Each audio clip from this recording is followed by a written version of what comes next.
بزرگان دین فرماتے ہیں کہ رمضان المبارک کی پہلی رات کو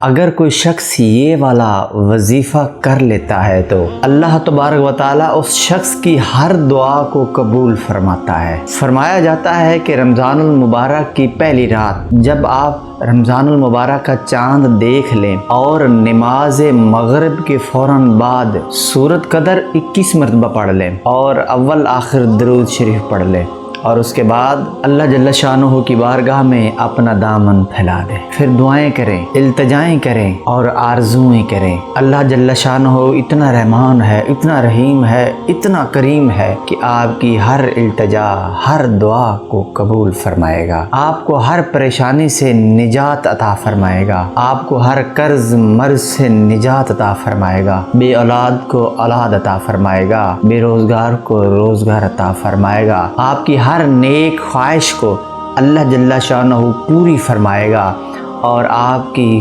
خالی جھولی کو اپنی رحمتوں سے بھر دے گا۔